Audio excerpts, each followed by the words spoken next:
All right, let's get everybody else up in here before it's officially time to take off. We got two spinning wheels, still spinning. There's one, and there's two. Good morning. Good morning. It is 7:31 a.m. The internet, this thing on. The internet's working.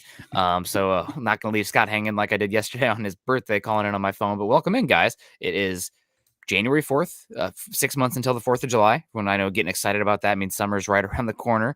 I'm already looking forward to hiking, backpacking season because I'm starting to enter off-season mode. Scott, how you doing? I'm doing well. So yeah, no, I'm switching over to the Facebook so I can watch the Facebook, and you were still talking, and I'm like, wait a minute, which one's real? So the internet might be working, and it doesn't mean I'm quite there yet. That's the hard part. The internet's going to get fixed. I don't. I've given up on this guy getting fixed, but that's okay. We got some buddies joining us right now. DWI guys. Ethan, good morning, gents at Broncos Country. We got EJ's in the house. We got good morning, Nick and Scott in Broncos Country. Dave Glassman's in the house. Good morning, all. Luke Wright, good to see you. Good morning, Nick and Scott. Are you guys into MMA at all? Go Broncos. I tried. I had the one of the what is it, MMA video games growing up, where my buddies and I would just beat the absolute heck out of each other in it, and then it would turn into actually punching on each other. Because if you're getting beat up in a video game, your only solution is then to go turn around and be physical to the guy who's beating you up on a video game. Yeah, I'm not really into it. I 1,000 foot kind of watch it, 10,000 feet. Kind of know who some of the main players are, and we'll watch it here and there. I respect the hell out of it. I think it's amazing. I just put my son into a gym actually while he's between seasons. I wrestled for a year in 8th grade, and it was just life changing. Just the confidence you get and the ability you get. So I put my son into a gym for the next 3 months just to kind of get that, and I'll put my daughter into it as well. Just so I respect the hell out of it, and I think it's important. I think everybody should go through something like that, some sort of training like that. Just what it does for your self-confidence alone is just amazing. Yeah, it's been a big topic of conversation, I feel like, over the last 5 to 10 years, is the specialization of youth sports and guys not playing, the hyper focus on one sport, but you lose a lot of skills, confidence, and working with, you're losing out on working with other type of coaches and thought processes. So in Iowa, obviously you kind of touched on it for a second, but in Iowa, everybody pretty much wrestles in middle school. And a reason that Iowa seemingly always has good offensive line play, in Wisconsin too, is that in the Midwest, wrestling is huge. Well, in high and school and middle school. linebackers, you don't cut block a linebacker. All you do is avoid shoots. You're someone's going after your legs, you sprawl, you put them down, and you go make the tackle. Yep. And the grappling in the trenches. No, I've said this for any of you younger parents out there. I'll say it, and if you're younger people who are thinking of having kids, I'll say it again. I've said it for 20 years. I'll keep saying it till I die. The only people that want you to specialize are the people that benefit from your son or daughter specializing in their sport. That's it. Yep. You're either writing them a check, or their job depends on that person playing for you, or you playing for that person. Yeah. That's it. A well-rounded athlete is a better athlete. Yep. So whatever you decide to do as you get older, the lessons you can take from wrestling, basketball, soccer, tennis, baseball, football will translate better to making you better at what you end up deciding to do later, without a doubt. Yeah, no doubt. But just want to give a plug for wrestling, because I know that's a big reason that Iowa does what they do in the trenches. No, for football, wrestling and track are the two best crossover sports in the world. Basketball's solid. Soccer goes anywhere. Footwork and conditioning goes anywhere. Yeah. But for football, I think it's wrestling 1 and track 2. Yeah, wrestling is such a big one. But we got US Dave. Morning, all. Good to see you. Albert's in the house. Good morning, y'all. Broncos Country. We got Richard in the house. Good morning. My Broncos for breakfast mug is empty. Well, get yourself a cup. I know Scott was just pouring. I just poured mine. Look, it's still full. It's still foamy. I can on top. see it. I haven't even taken a sip. It's too hot. There you go. Good morning from Dan Linder there. Good Falling Sloths in the house. Good morning, y'all. Peter Middleton. Fangio surely won't stay. Who would ever choose to work for him after 2 offensive coordinators and 3 losing seasons? Yeah, and Peter, appreciate the stars on this one. This is the topic of our conversation, where it's almost like the fear factor. Like, it's not possible, is it? It's not. Couldn't really happen, could it? I don't know. I never say never, but it just seems so far-fetched to me right now. And we can get into this later. It was some topics of conversation with some of his quotes, and I know Chad and Zach specifically, he'll take the most negative look at Fangio and take whatever he says and pushes it that direction. So I try and play the other side of that. When I'm listening, it's like, he's talking about George Payton will get this right, and his comment was, Fangio is saying that this is all on the players' end. If he gets me the right players, I'm going to be fine. I'm like, you know what? Flip this. Look at it. Listen to it a different way. Listen to it as a guy who's already knows he's gone. And his farewell speech, his exit speech is saying, this is a great organization. You're in good hands with George Payton. I've enjoyed my time here. Love you, Broncos country. It didn't work out, but you're in good hands, and George Payton is going to get this right. That's another way to listen to how he is saying what he's saying. And only time will tell to figure out if we've got this right or not. Yeah, that's a good one. Let's get into matters of business quick because I want to hop in on this conversation too. Obviously, you guys can follow Scott and myself on Twitter. Scott is at Scout Kennedy. I am at Kendell MHH. Also, make sure you're following us at Huddle Up Pod and at Mile High Huddle. If you guys like the gear, the cup, the hat, any of that stuff, I got a cat hair out there. Make sure you're following us at huddleuppod.com to get your swag on, as Chad likes to say. If you're on Facebook, make sure you're joining our communities there at facebook.com/Mile High Huddle, as well as facebook.com/Mile High Huddle Pod. Wanted to give a shout out to a couple Apple Podcast reviews that we got in on iTunes. We got one here from Killshot XXX, best Broncos podcast out there. Sounds like a gamer. Yeah, probably. We got RIP. Oh my gosh. RIP DT, or their basketball player. RIP DT 88 says, the best Broncos podcast by far. Love Nick, Luke, Eric. Appreciate the time you guys put in. RIP DT 88. And then we also got Travis June coming in saying, Mile High Huddle rocks. Enjoy all the shows from the Priest to Building the Broncos, Broncos for Breakfast, Deep Valley Divers. You all rock. Keep it up and go Broncos. So if you guys want to get yours read as well, make sure you head on over to iTunes and leave a five-star rating and a comment. Make sure you're subscribing to us on YouTube, liking and sharing the show, and make sure you're doing that over on Scott's channel as well at youtube.com/C/Scott Kennedy. But yeah, no, Peter, good comment here, getting us on the Fangio stuff. I think that regardless of what happens with Fangio, you're going to see a new offensive coordinator and special teams coach. But you make a good point about Fangio and what kind of offensive coordinators are going to want to come into Denver when Fangio is essentially would be on a one-year contract. There's just not a lot of security for that situation. This brings me back to me warning the alarm earlier in the season where it's like, well, maybe the Broncos will hold off as much as possible for Vic Fangio because the timing of this is just so weird with the new ownership coming in late spring, probably. It's just, I don't know, like that new owner might want to fire everybody. And then that makes this carousel really, really confusing. But even if you decide with all the fees that lawyers have, sorry, no offense, lawyers out there, but when you've got lawyers on both sides getting paid by the hour, they don't have any incentive to make things go quickly. I watched, what's been spreading quicker than viruses in my neighborhood have been divorces. Everybody inside. I watch these lawyers on both sides as my wife's telling me about her friends, and just, they go back and forth and they rank up, 6-figure, lawyer bills. I'm like, yeah, that's quite a racket, as they just keep going. My point on this is, even if they decide on an owner and make the purchase, how long before they actually close on something like this? So something is going to have to happen. I don't think the ownership, it's just not as big a factor in what needs to happen right now. It's just not.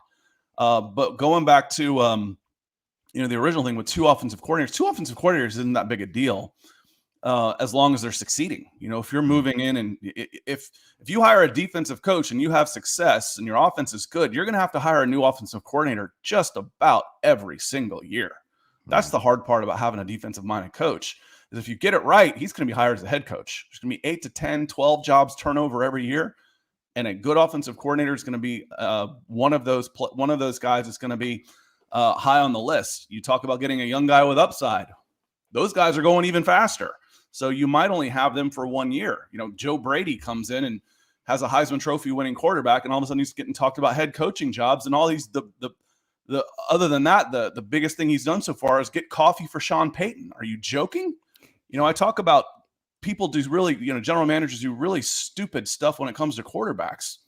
Young coaches, offensive-minded coaches, they lose their minds, get a little silly with that too. So Everybody's talking about losing. You want to have an offensive head coach because you don't want to replace the offensive coordinator. What does it feel like to have a good offensive coordinator that's taken away, right? Like, I don't even, at this point, give me the 1 season or 2 seasons where we have that guy and we end up losing them because, my God, the offense has been horrible. They're horrible. So I don't even care. yeah, I hear what you're saying. I don't it'd be even nice care. to have the success and have them taken. No, Yes. which is good. Yes. My point is, I made a long roundabout point to talk about the ownership and that I don't think the ownership is that big a deal because it's going to take forever. By the Yeah. time these lawyers get done moving around, a couple $1 billion and taking their chunk out of it, Yeah. getting the approval from this and all this kind of red tape crap. This is why I like doing this. This Yeah. is why I like doing this and getting out of administration. I can't deal with all the paperwork. Yeah, the thing that scares me about it, though, it's not the firing of Fangio, it's the hiring of the new head coach that makes it odd. Does that guy, are you going to be as wanted with the uncertainty there? The other thing is, does Bronco Yes. Country want Joe Ellis with his hands all over another hiring? Because so far he has failed in essentially every single administrative decision he's made. And now he's going to have his fingers on another head coaching decision and pay a guy for George 4 Payton years. says, this is my hire or I walk. It does, from what I'm gathering, Joe Ellis is going to have a saying in this process if they do fire Vic Fangio beforehand. Well, do you trust George Payton in there to steer him in the right direction more than you do John God, Elway? I don't. Yes, but that's on blind faith. That's I don't know the dynamics there. What else do we have at this point? That's fair. That's fair. You got hope and faith that they're going to get it right. The Yeah. hope is that a new ownership comes in and sets things in the right direction. Mm. The hope is what we've seen out of Payton is been mostly good, mostly positive, and that he can keep going from there. So, that's what we're working on, which is why I hate the phrase "trust the coaches." Coaches make mistakes all the time. If they get them 60% right, it's pretty good. That leaves the other 40% that we get to debate about. Trust the coaches. I trust the coaches and the general managers to do what they think is right. I don't trust them to be right. That's stupid. Yeah. It's the same with, not to drag us into this discourse already, but it's the same with the quarterback situation this year. I don't think Vic Fangio purposely played the worst quarterback. I think he did what he thought was right, and we can debate if that ended up being right, but I think the people who are putting on their tinfoil hat saying it was a purposeful sabotage are out of their damn minds. Vinny J coming in here saying, "Good morning, fellas. Out at the dog park with my husky listening to y'all." Well, tell the husky hello. My Nana passed away last night. Prayers, please, go Broncos. Well, shout out to you, Vinny, and your grandma. Hopefully you got to say goodbye and everything. And hopefully you guys, obviously, if you're asking for a shout out here, you guys had a close relationship. So I'm happy that you got to have that. Sorry to hear that. It's a tough time of year not that there's any good time of year, but around the holidays especially stinks. Yep. Yeah, it does. Edward coming in. Good morning, Nick and Scott. Greg Smith, aloha to you. Broncos for breakfast. I'm just burnt out on the season. I feel that. But actually, you know what? I'm ready. I'm ready for the offseason. I'm ready for the excitement of what's new, what's ahead. CC coming in. Good morning, Nick and Scott in Broncos Country. Hope you all doing great. To Greg's point, Sunday starts next season, as far as I'm concerned. Yeah. So burned out on this season.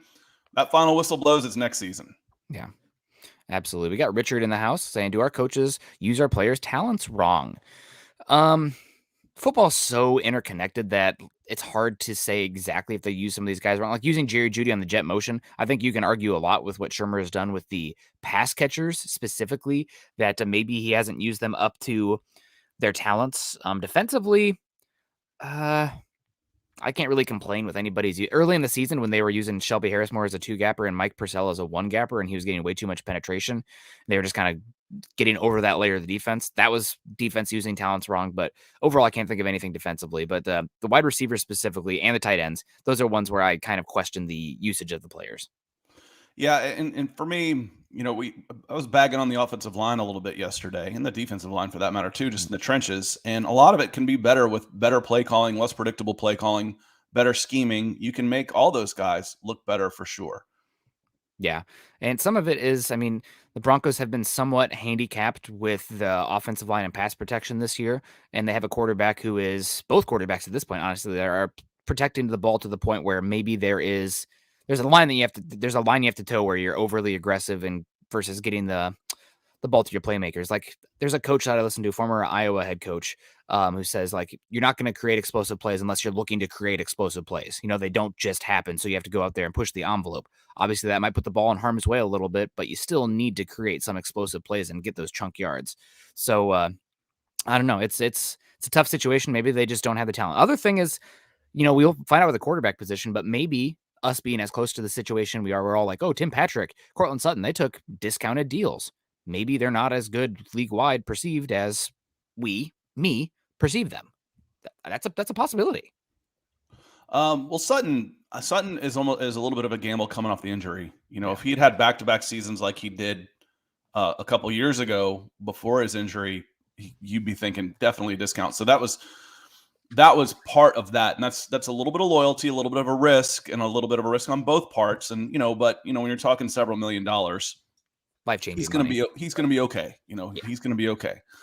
Miguel coming in with some stars here also, saying, good morning, fellas. What did y'all think of what Melvin Gordon had to say yesterday? Loved it. Nick?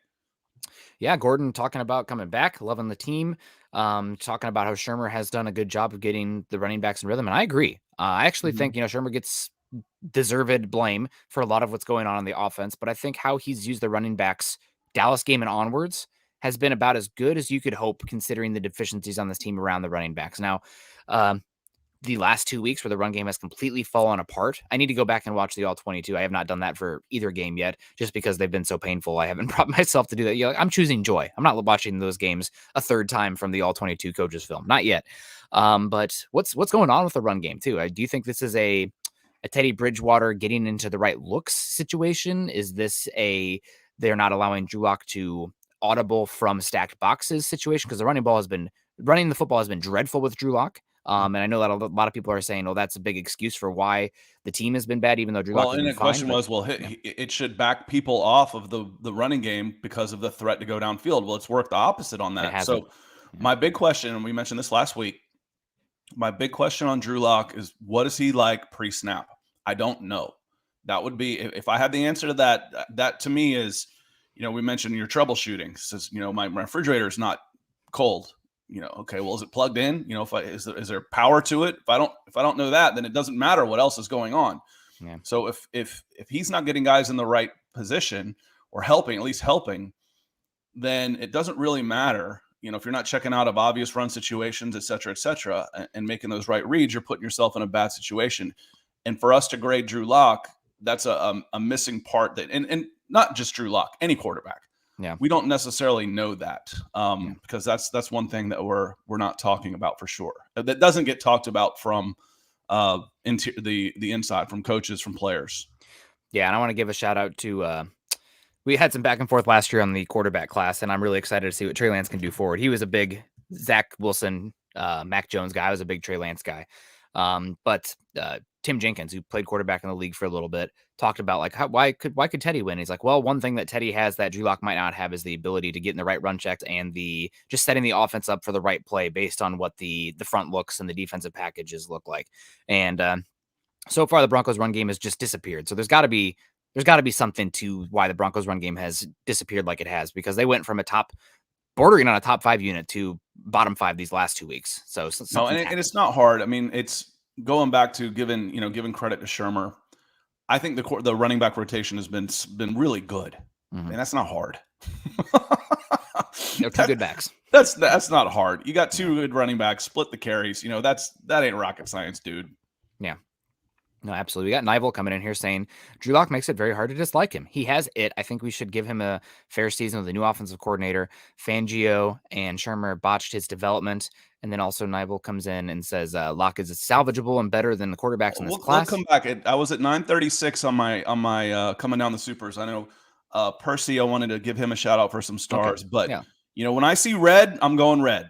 So when when I see red, we're going to jump down to red. So I need to get back up to we were at about 936 on the chat, coming back down through supers and stars. But when I see red, we're gonna jump forward to the red. Ethan coming in here says, for Scott's 30-minute talking filibuster yesterday, I appreciate it. I was a little embarrassed with my voice was starting to give out. A lot of it comes with experience. You go back and you're watching, you're like, dude, take a breath. It's okay. You're just relax, take a breath. But as you're going and you're reading and you're going back and forth and you're like, you don't even have time to take a drink of water. And then I get down lower and people are saying, dude, take a break. Nick's here. It really is a difference doing it by yourself, though. Yeah, because we're really comfortable just to sit here and talk football with somebody else, especially when we're on the same page and a lot of times are discussing it. But that's by yourself. It's wow. I didn't know I could talk for 30 minutes without breathing. Thank you so much, Ethan. Gosh. And Ethan picked up my reference of Antonio Brown and John Bender on the Breakfast Club. I can always count on, I can always tell who the people that are within, who are the Gen Xers in here. Based on the movie quotes and who gets that. That said, I think, it's so weird to me when I think about how old I am and how, young my kids are. And if I go back, 20 years from when I was 11 years old, man, that was black and white TV. 20 years from now is 2000. Things haven't changed that much in that 20 years. It's from, 1950 to 1980, that 30 years between 1990 and 2020, that was a big difference between 50 and 80. So you should know the Breakfast Club is what I'm trying to say. I don't care if you are a Gen Xer. You should absolutely know the Breakfast Club. Yeah, absolutely. That's a good one. Nivel coming back in and saying, talking about keeping Locke as opposed to a 2022 rookie quarterback. We are not in win now mode. We have a few holes we need to fill on defense and offense. Draft picks are needed. If you get a chance at Rodgers or Wilson, those guys can plug holes and give you a chance. That's the point of having a franchise quarterback. Doesn't have to be perfect around them to be successful. You still want to improve the roster, no doubt, but quarterback's the number one question. This team has enough talent right now that if you have a shot at one of those guys, you should swing. As far as Locke versus quarterbacks in this class, on the surface, I don't hate what you're saying because I'm trying really hard to love one of these quarterbacks in this class, and I just cannot bring myself to do it right now for a top 20 pick. Like they're all. I mean, I would love every single one of them day two. They look like classic day two picks that are like, oh hell yeah, I have Derek Carr with 1 year left on his contract, and I can take a rookie quarterback who is a lotto ticket. That'd be amazing. Because then I could have a chance to have a new, cheaper franchise quarterback and move on from Derek Carr or something like that. But as far as Locke versus the quarterbacks in this class, the big hang up is Locke only has 1 year left on his contract. One of these quarterbacks you're going to get for 4 or 5 years, and you reset that clock. I think that's a big topic of conversation for how the team sets up the cap, the direction going forward. It's just with Locke 1 year left, and you still don't know. Well, I mean, you kind of know what he is, but you don't know if he's a viable option, I guess is the way to put it. That's just a really dangerous game to play. Peter coming in with some stars too, and getting back on that one. I saw the deserves a shot or deserves a chance to be backed on Locke. He deserves a chance, yeah, but not the position by any stretch of the imagination. Yeah. Bring in some competition, a legit competition. And have at it. And if he wins a job, great. The it factor, I'm gonna tie this one into Peter's stars comment here. Peter, appreciate the stars. I love how Drew Lock's been handling himself in press conferences lately. He's saying all the right things. He always maturing, mostly becoming an NFL quarterback. That's all part of it. He's young to the league, but he's not that young, is he? He's kind of on the older side, isn't he? I think he's going to be. He might be 26 next year, which is not like old, but he's not like 20 years old. He didn't enter the league at 20 years old as a third-year guy. Yeah. But Peter Middleton says, "Give me good reasons." With the stars here, says, "Give me 3 good reasons why Fangio should stay." I could only come up with 2 off the top of my head, and they were weak. Defensive continuity. Is a positive. The defense is still good. The defense still does a good job. Talk about complementary football. How much better would the defense be if they were getting help from the offense? It's not usually quite as drastic a change in the pros, but if you watch a college team that's got a really good defense and a crap offense, oh my God, it's just a matter of time. It's just a matter of time before that defense folds. From a mental standpoint, from a physical standpoint, you just can't keep it at that level for 60 minutes. I don't want to say give up, but they get beat down mentally, physically, emotionally. They get beat down, and it ends up being a 3-score game, no matter how good that defense is. If the offense is, when you consider a 3-and-out with no negative yardage, a positive outcome, and that's specifically how I remember the 1998 Auburn Tigers. They went 3-and-out and punted. I consider that a positive. That was how bad their offense was. Their defense was lights out. Yeah. I think they went, 5-6 because their offense was so bad that the defense will eventually wither. That's 1. 2. I mentioned Drew Lock. I said I'm going to tie this into this comment. The maturation of Vic Fangio as a head coach. He was still a young head coach, not a young man, but a young head coach. From that Dallas game where I was just super cringeworthy in how he acted in a win there, I think he's actually handled the media and talking about his players and the game and his opponents much better. That shows growth. So is he having an upward trajectory? Like I said, the second one was really weak. And then third, I don't know. I don't have a third. Money. Third would be money. You're gonna have to pay him anyway. He's got 1 year left on his deal. It's gonna be 7 figures. So you save a little money. So the second one's weak and the third one's weak. I don't have a whole lot of good reasons to keep Vic Fangio. Yeah, his game management has not improved that much over the years, which has been an issue for him. I know first time head coach, but still that's frustrating. I don't think he garners much affection's the wrong word, but like loyalty and love from his players in the locker room. Which it's the NFL. If you have to have your head coach be a cult of personality, odds are your players aren't good enough to get it done anyway. This isn't high school or college. No, So but you need fear or respect, if not love and respect. And he needs something. He's I think there's begrudging respect for the defensive mind that he has. I think there's some, but he hasn't handled the man management aspect of this job very well from what I've seen. I think he's getting better. I think he is improving. I think he's getting better. The most drastic case on this is Drew Lock. He's petty. He's been petty with how he talks about Drew Lock in the past. Yeah. It's like, dude, you're a grown man. You're 60. You're a man. Be an adult. Take the high road. Be the bigger man in this case. And I don't think he always has. No, he's a football gremlin. I think the people that's probably one of the reasons it took him this long to get this opportunity is because he'd get an interview and people were like, oh, Vic Fangio, that guy is brilliant, defensive mind.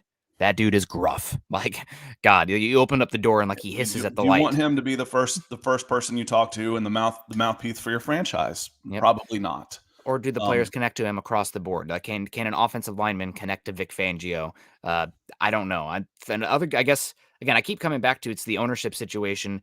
If there's obviously some inroads already being made for who the next owner will be. Maybe there's some dialogue between who the league thinks it'll be in the Broncos, so you can get some decision, at least information there.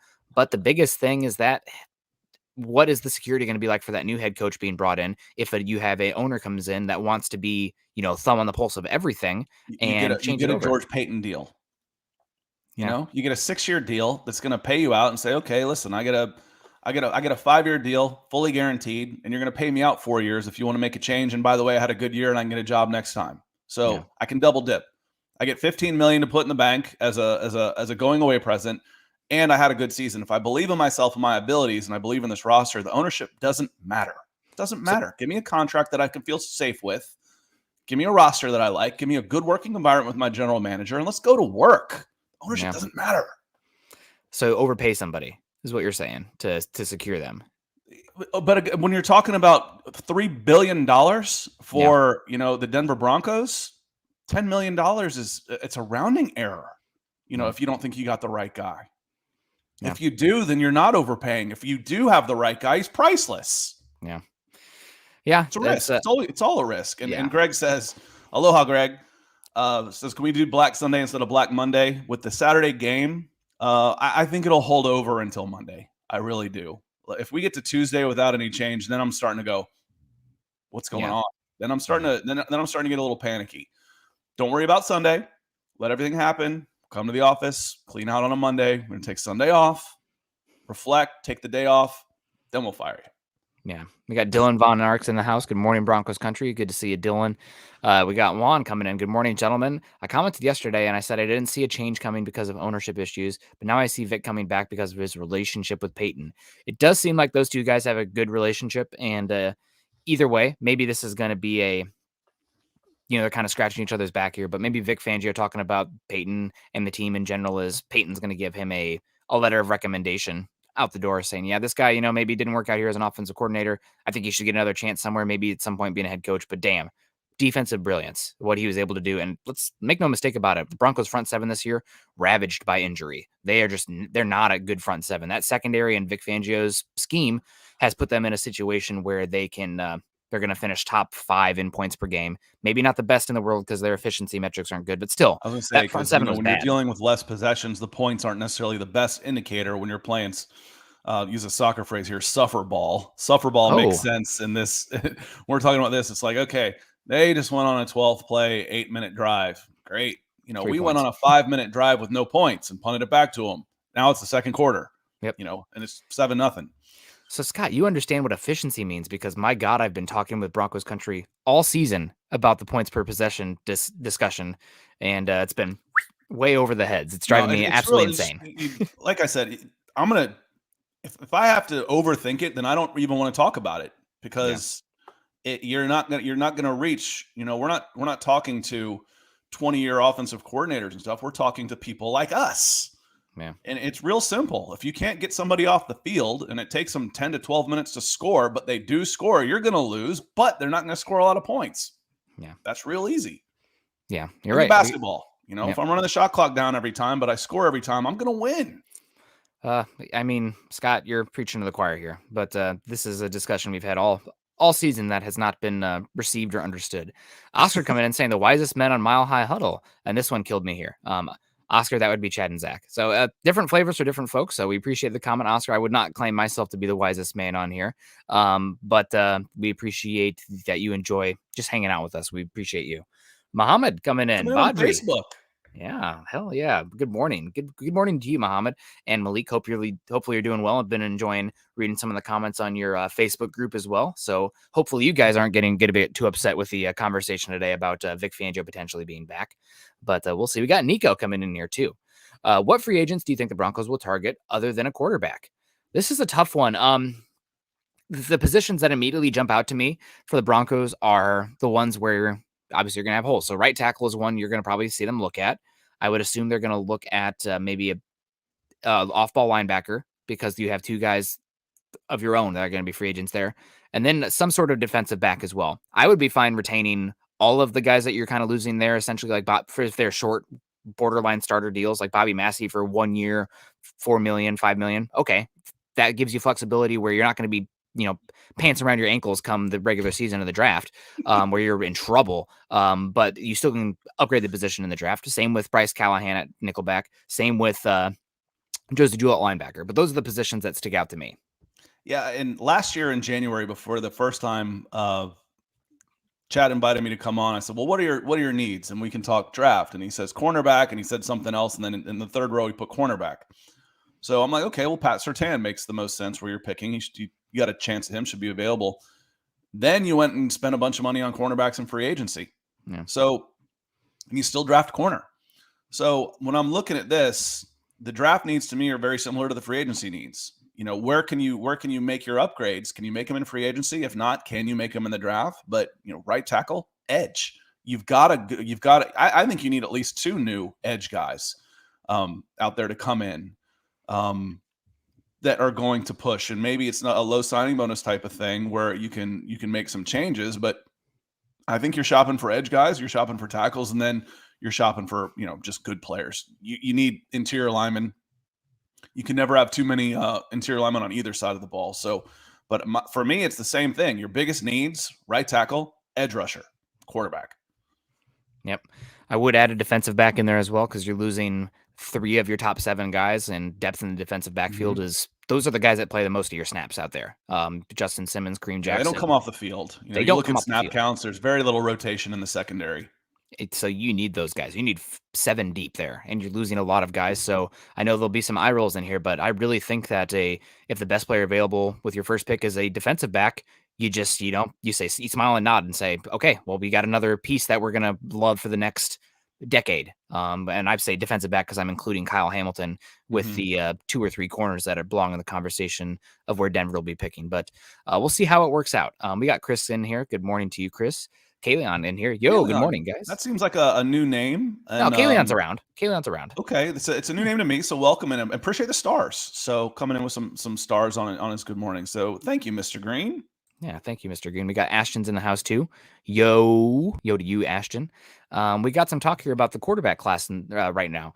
Matt Corral, I think he had a high ankle sprain in that game with the Sugar Bowl. Was it a high ankle sprain? I forgot to go back and look. I was just annoyed that he was hurt. It just irritates me, the selfishness that fans have, and the fans are selfish when they say, these guys don't need to transfer, they don't need to play. They need to do this, they need to do that. That's for their own benefit because they help their team. Yeah. The hypocrisy coming from the media people who are working for the broadcast that depend on their living, that hypocrisy drives me really crazy. I mean, the inevitable outcome, even though the semifinals in the college football playoff have been trash, the inevitable outcome is that they're going to expand the playoffs to have more meaningful games, to have more guys play. And eventually maybe you see guys like from Alabama and Georgia and whatever. I think I was against the playoffs forever, for most of my life, until it was the season that LSU got invited with 2 losses. It was kind of a wonky season. It was like 2008, I think. I'm like, all right, the regular season's already been compromised. When you're going to 13, 14 games, it's really impossible. Well, it's completely impossible to go 11-0 with 13 games. Yeah. But, you used to demand perfection from your champions. Now we're going with, okay, that's good enough to get you in. But, I said from the beginning, I wrote this in 2008, this is pretty easy. You go 8 teams because there was, I think, 6 conferences at the once. You go 6 conference champions, 2 at large bids. And you have to put the 4 quarterfinals at the 4 biggest bowls because old dudes who have power and money aren't going to give it up. So you have to make sure that they are still having power and money. Now, would you rather watch Kansas, Virginia Tech in the Orange Bowl as the Big 12 and the ACC? I watched that game, by the way. As the winners in there, or would you rather watch that as a quarterfinal where the winner goes to the semis? Now I'm interested.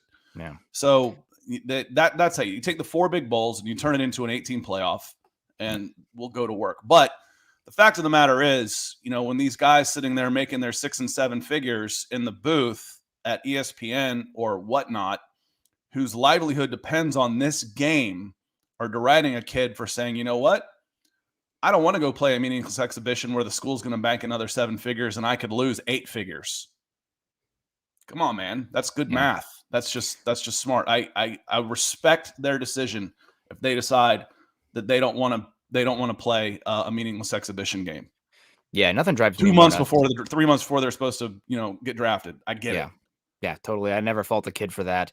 Also, the thing that drives me nuts is fans getting mad when players declare early. Like, it's just typically your really old curmudgeon-y fans on social medias, but like, oh, he should finish his education. It's like, the school's not going anywhere. Your chance to get drafted and make life-changing money is. So $1 million will buy a lot of classes. Like I said, it's very selfish. It hurts me that you're not going to play for my team anymore. It hurts me that you've chosen that you don't want to play for my team anymore. What Joe Klatt said is free agency every year. I saw you like this tweet, with 1 year with the transfer portal, these guys are free agencies every year. Well, guess what? Scholarship's only a 1-year deal. Always has been. Why shouldn't they be free agents after every year? If you're not going to give them a 2, 3-year, 4-year scholarship, let's go the baseball route. Baseball figured this out a long time ago. Sorry, we're completely off topic here. Coffee is going in. I've been fired up all morning. Baseball figured this out a long time ago. You can get drafted 5 times. 5. If you go to a 4-year school as a freshman, you have to stay there 3 years before you're draft eligible. Great. That works.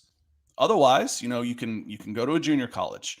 You can and get drafted after your junior college year. But if you're going to these schools, why put the risk on the kid instead of the billion-dollar industry? The risk is on Major League Baseball to make sure that I give you, Nick, a package that says, I want you to give up your last year at Iowa, and I'm going to give you $1 million to do it. Now you got a decision to make.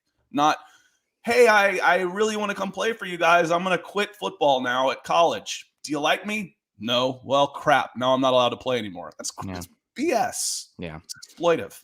Especially when the coaches can do whatever they want. Get off my lawn. But Matt Corral, Malik Willis, Desmond Ritter, Kenny Pickett, Carson Strong, Sam Howell, Peyton needs to get one of them.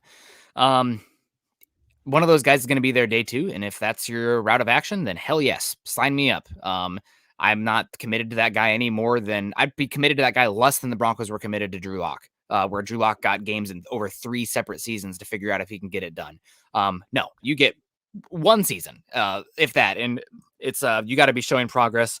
And even if you are showing progress, I'm still looking in 2023 because I am very much a accumulation of quarterbacks mode right now, shotgun method. So that's where I'm at. I also want to give a shout out. My sleeper quarterback in this class, I did like the tools of Hendon Hooker. He's a little bit inaccurate down the field. With a name like that, come on. He's fun. I really like. I'm pulling Tennessee. I want Tennessee to be good again. I kind of like that program, the Volunteers. But Hendon Hooker's down there. He's going to return, I think. So you come south, I'll change your mind on Tennessee. I Smoky Mountains are beautiful. I like the barbecue there. But anyway, however, not into country music. Nashville can miss me with that one. But the quarterback, awesome. I love Knoxville's a great town. I love Knoxville. Knoxville. The Vol Army is one of the coolest things I've ever done. If you don't know what the Vol Army or the Vol Navy is, I'm sorry. The Vol Navy, the river runs right by the stadium, and it's a river you can actually navigate. So there's a lot of big money boats that are out there, and everybody just ties them together. So it's a total collaborative effort. You tie them together and make this big floating dock and walk across these $1 million yachts. Yeah. Say hello to everybody and get off, and then you go home and you take your boat home. It's justification for higher education was the old poster, because that's it's like I got to do that. A friend of mine up there has more money than he knows what to do with, and came from money, and we had a lot of fun out there. I bet. Yeah, no, it's a good time. I've been to Party Cove in Lake of the Ozarks before, so I kind of know what that life is like. My guy though, you get to go to an SEC football game. Yeah, that's for sure. My guy, Western Michigan, Caleb Ellerby, tools, big guy, throws the ball around the yard. They have a good wide receiver there in Sky Moore as well, but that's a quarterback that I like to give a shout out to as well. Maybe not, he's not in the list of those 6 that you listed, but watch out for Caleb Ellerby. We got Miguel coming in here saying, I know Zach and Chad didn't care for this, but I think Quinn and Peterson would be a good combo. I think Quinn as head coach and Doug as an employed, I think he might be willing to take an OC job. What do you think?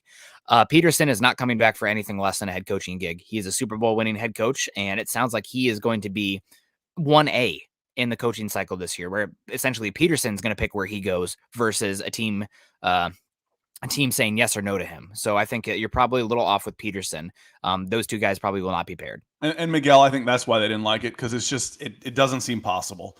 Yeah, that'd be great. Shoot, have Peterson come in, be the head coach, and bring Quinn in as a defensive coordinator. He ain't leaving Dallas as a defensive coordinator either for anything other than a head coaching job. So I just don't think it's realistic. I like the idea of Doug Peterson as a head coach. I think he would bring instant respect. And Kaleon comes in here talking about, the coaching changes and stuff. So the coaches have lost the locker room. Trust me, I was at the last 2 games. And you do. When you're there, appreciate the comment. You get an idea as you're watching the sidelines and watching the body language and watching them respond. When a coach comes up, it's a little different with, one, Fangio doesn't talk to any players. 2, the guys in the booth don't get to talk to any players. So who's actually talking to the players? On the sidelines, you get some headsets on, but you get an offensive line coach come up and start talking to them, and they get all glassy eyed. Those are the kind of things you get to see in person. So appreciate the heads up report. And I think you're right here. I really do. Yeah, no, that's it's gonna be rough, but we'll see what's happening there. We got Meshanker coming in from Austria. So good morning to you out there in Austria. I've been to Austria before. Beautiful. Vienna, seeing the gardens. Mexicaner. That one's way off. I always think of Pulp Fiction. What's your name mean? I'm American, honey. Our names don't mean, Is this Austria though? I guess I put the O in there or the S in there with my brain. The color on the right looks like the Austria, the red and white flag. So maybe. Well, either way, good morning to you. Good to see you. We got some people saying you can't really count on Chubb for the Broncos. You talk about the edge rusher position too. That's one the Broncos are definitely going to have to get after. Scott, I don't mean this personally, but I am a giant Falcons fan this week because the Falcons and the Broncos draft needs line up almost too perfectly. And I really do not want to be I don't want to be drafting after the Falcons because I think you're going to end up taking the guy I want, and that's going to make me irate. Well, you never know. It's true. I don't want the Falcons to get stupid and reach. I don't think they will. I mean, if Terry Fontenot had the fortitude to take Kyle Pitts at the 4 spot and not bow to the pressure of taking a quarterback, or a different building block, but say, listen, we're in a rebuild and we're going to take this 20-year-old freak. Again, that matters to me. I mentioned, we mentioned Calvin Ridley. Calvin turned 24 his rookie season. Kyle Pitts started at 20 years old. They should have him for 15 years. If you've got the ownership that in a structure in place that he wants to stay, you certainly be able to pay him. So a lot of things line up about the same for the Falcons and Broncos, where, edge, it's got to be edge. It's got to be right tackle. It's got to be cornerback. One of those three spots should be available. But there should be enough in here that if the Falcons and Broncos are drafting back to back, you pretty much know Falcons are looking at three guys. Whichever one they don't take, the Broncos might take the one right after that. Yeah, I just see a scenario where you're picking 9 and the Broncos are picking 10 or something like that, and Kyle Hamilton falls to 9, and I'm sitting there just praying and crossing every hair I have, and Kyle Hamilton snatched off the board right before us. That would make me very mad, Scott. Peter Middleton coming in. Who out of the potential head coaches named by the media wouldn't you want, and why? Well, I'm not sure. I'm not going to say no to any of these guys. The thing is with head coaches, unless they've done something egregious, I don't have an overly emotional response because I don't know the guys, and I don't have like tape or film to evaluate those guys like I do players. I'm very much a believer that it is a Jimmy's and Joe's league, and great players, obviously coaching matters, but you're talking about like 10%. Like a good coach is going to improve that player by 10%, which when the league is as competitive as it is, that matters. But like the player is still going to be who it is. It's not like if Drew Lock was playing with the Chiefs, he'd be Patrick Mahomes. No, that's not reality. That's not how it works. So for me, it's more about the players and whatnot. So I don't really have a strong anti or a vendetta against a coach that they want to bring in. There are some philosophies that maybe scare me a bit with coaches, like with Dan Quinn. You want to be, I think the cover 3 essentially is dead right now. And as far as NFL being the main defense, there's too many good cover 3 beaters right now. The Chiefs are pretty much, especially against the goddamn Chiefs, you play cover 3 against the Chiefs, you're going to get your butt whipped. You just can't do it. So Dan Quinn, he's played less cover 3 this year, which has been great. And so that's smart enough to adjust schemes to do what's going to work. He's a good defensive coordinator. Yep. That's what you want. So that's one thing. I just want to make sure that these like key tenets and whatnot, you're not married to your scheme. Like Raiders defense has played better the last few weeks, but like Gus Bradley, he is going to go out playing cover 3. God help him. He does not care. If you're putting up 50 points on me, KC, doesn't matter. I'm playing cover 3 again. So that kind of drives me insane. Those are the kind of things that scare me. But as any specific head coach, I don't know. I guess I do want to give a shout out in the other way. I wouldn't mind Jim Caldwell. Also, I know that he's a little bit old guard, but he is beloved. And also, he is a former Iowa Hawkeye. So Jim Caldwell, giving you a shout. I've actually met Jim Caldwell a few times and talked to him. One of those people who, he's busy, he's doing things, but he has all the time in the world for you at that moment to talk with you and actually listen to you, which goes a long way. From a personal standpoint, it would... I don't know that I want to see Dan Quinn here because I really like Dan Quinn. And I don't want to see him, guys fail. It's the same reason. My favorite, as y'all know, my favorite international football team is Chelsea. The most famous American footballer is Christian Pulisic. He went to Chelsea. That makes me nervous. I'm like, my favorite guy is going to my favorite club. What if he fails and now all these people hate my favorite player? It's, that makes me a little bit nervous. So from a personal standpoint, but I do think Quinn is going to be a good head coach the second time around. I really do. My question is, what are your goals? Really, what are your goals? It was asked a question. So if you want to win, take advantage of this roster for the next 3 years, is Kellen Moore the right guy? Does he have the chops at this point in his life and his career to lead a team like this? Does he have enough under his belt where he's got the track record of success? I mentioned, Joe Brady. Joe Brady hasn't done squat. The fact that he was getting head coaching interviews just blew my mind last year, and then he's fired and it's, doesn't even make it through a second year as an offensive coordinator. I'm like, exactly. Just because you had Joe Burrow at LSU, when you can out talent everybody but Alabama on your roster, doesn't mean that you're an NFL head coach, for God's sakes. He also had Jamar Chase and Justin Jefferson, who are arguably two of the best I'm saying, pass catching rookies when ever. You can out talent 3/4, not even 3/4, everybody but Alabama, and even that, depending on the year, because LSU gets some players for sure. Yeah. College football is more about the recruiting than it is the coaching. That's where it makes hard to go get a college guy. Don't get a college guy from a power program. Go look in the MAC. Go look where you actually have to develop and scheme, not just line up and run people over. Yeah. But I honestly, I don't know enough about I haven't dug into the skeletons in the closet in each one of these guys yet to say, oh, I don't want that guy. Right now, the idea of something new, no matter who it is, feels good. Yeah. It all feels good. It all feels good. Yeah.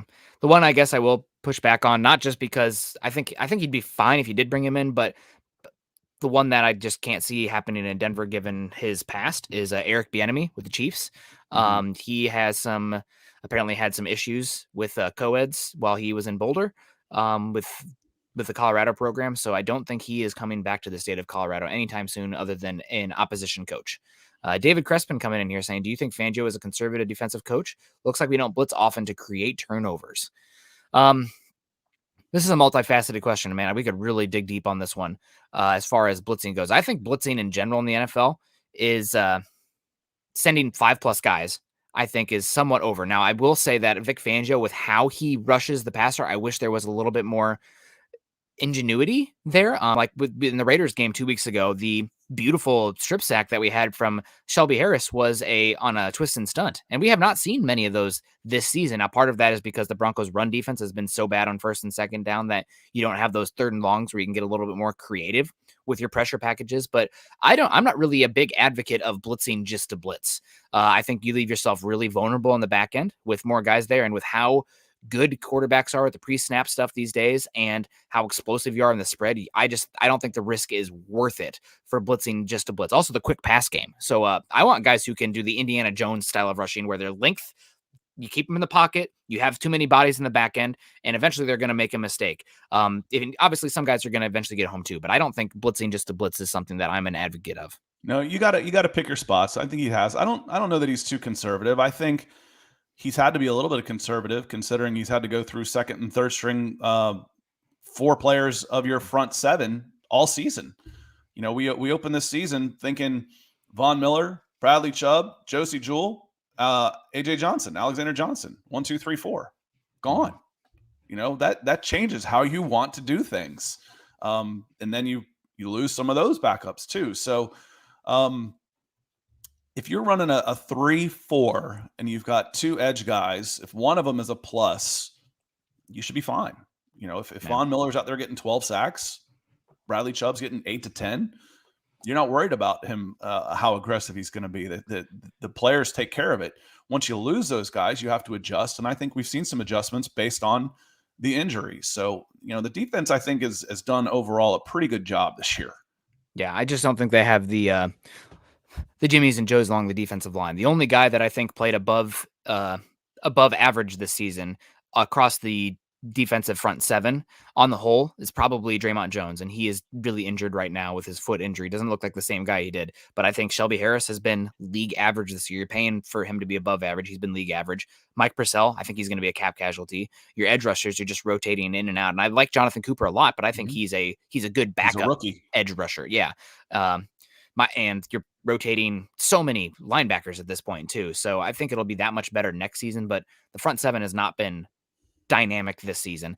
And coming back to the blitzing and the pressure, Broncos aren't getting pressure. And I know that a lot of people scoffed at Vance Joseph when he said it years ago, but it's true.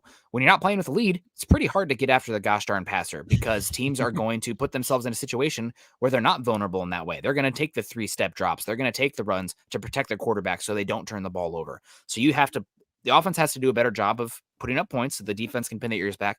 Defense has to do a better job against a run on first and second down. They're one of the worst run defenses in first and second down in the NFL this season. And when it's 3rd and 2, it's much harder to get after the quarterback than when it's 3rd and 8. So, and Randy, appreciate the stars. Baldwin Boxing is kind of a new name. So I like the way you guys do your thing. Juan from Texas. So appreciate you, Juan. We have fun with this. We have fun. Don't take it too seriously.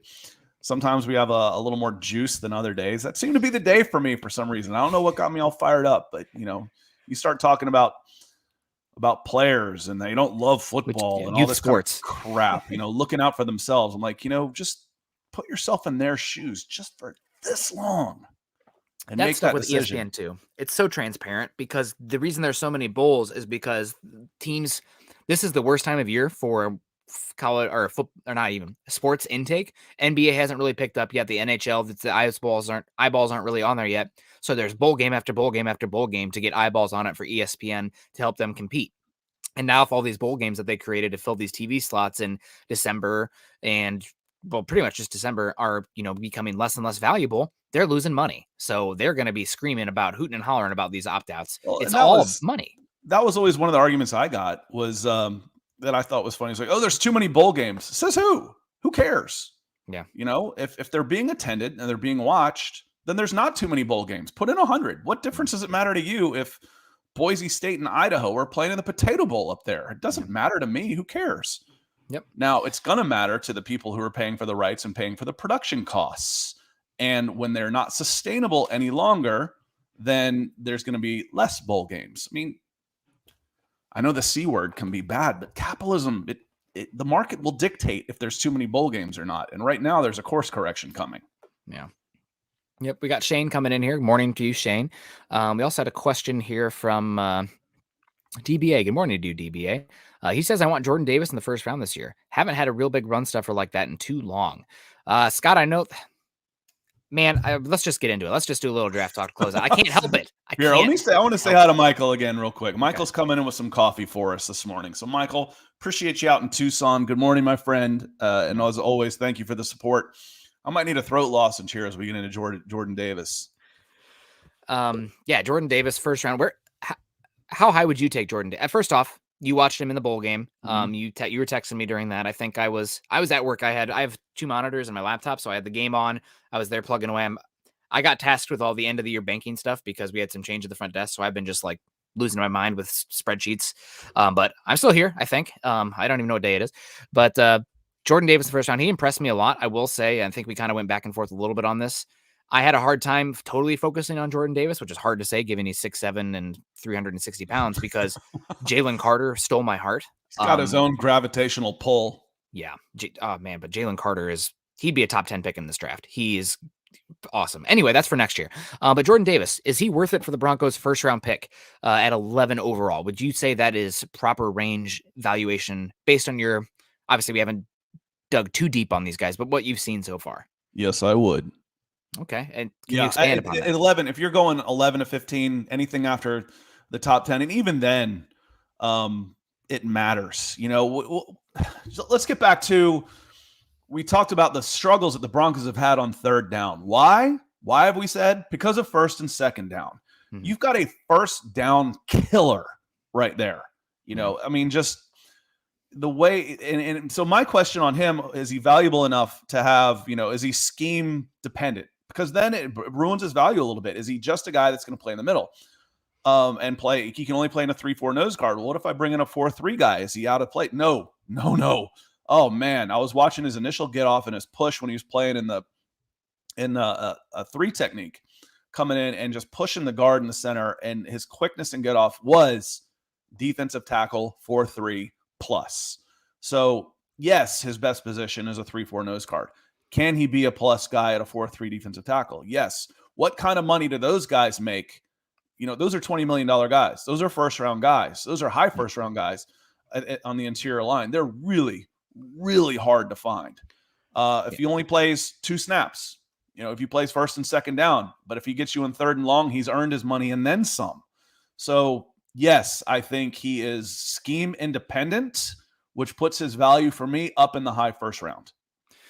Yeah, the thing for me, it always comes back to the return on the investment. Jordan Davis needs to be pretty special to be worth that top pick. But one thing I will say about Jordan Davis is you do have the value of certainty. That dude is going to be 6'7", 350 plus pounds regardless. There's not a question of that ability. He is going to be that big and wide. And because of that, you're always going to have essentially a +1 in the run game in the box because your A gaps are destroyed. There's not running it there. We talk about Shelby Harris. Okay. Well, watch what Shelby Harris becomes with Jordan Davis next to him on one side and a plus edge rusher on the other. I mean, we talk about Malik Reed last year, and his 8 sacks. Part of that was based on circumstances. Yeah. Shelby Harris is still a good football player. You can focus on Shelby Harris right now. I can put 2 guys on him every single play when I've got, a one-legged Bradley Chubb next to him at best, Malik Reed on one side of him. And on the other side, I've got some rotation going on at the nose guard position. Shelby Harris is going to be targeted. If I'm scheming on the offensive line, I'm going to say, okay, we got to take. If we're going to go left, we got to take this guy out of the game. So Jordan Davis fixes that. It makes your 2 in a 3-4. It makes your 2 guys beside him better. So I want Jordan Davis in the first round DBA. And the thing is, he's more than just a big run stuffer. He gets in there with those 6'7" arms. He drives a guy 3. Yesterday, I spent 5 minutes talking about resetting the line of scrimmage. This guy sets it back in the quarterback's lap. Yeah. Love him. Love this guy. Yep. The one thing I will push back on just in general for Denver is, you okay over there? Okay. Got the cough mute.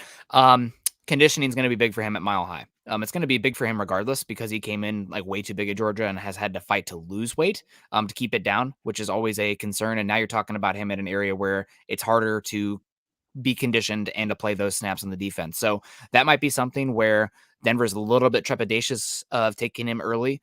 And I did see you guys, God bless you, with the discount version of Jordan Davis and Travis Jones over in UConn. He's going to be down at the Senior Bowl. He could rocket up boards because teams are really looking for that nose tackle with so many teams copying the Fangio scheme and the Staley scheme. But we'll see what happens. Where do you think I have Dave? I have my top 20 big board here in front of me. Where do you think Davis is? I don't know. I'm reading. Ethan's coming in with a shade of red that got my attention for sure. Speaking of, you flash in red like this with me, and then he mentions a bull. It kind of works the same way. You know what's hilarious with this? My high school soccer coach was exactly like the teacher in Breakfast Club. I mean, spot freaking on. John Crowers, that was him. It was ridiculous. But the conversation with Fangio and Drew Lock, don't mess with the bull, young man, you'll get the horns. And Fangio says under his breath, you know what? I got a longer contract than you. I'll be here longer than you will. I'll wait you out. Appreciate the super, of course. Yeah. DBA talking about. I think DBA wants Jordan Davis too. He wants Jordan Davis too. But get back to your question before I was distracted by big money from Ethan coming on the screen here.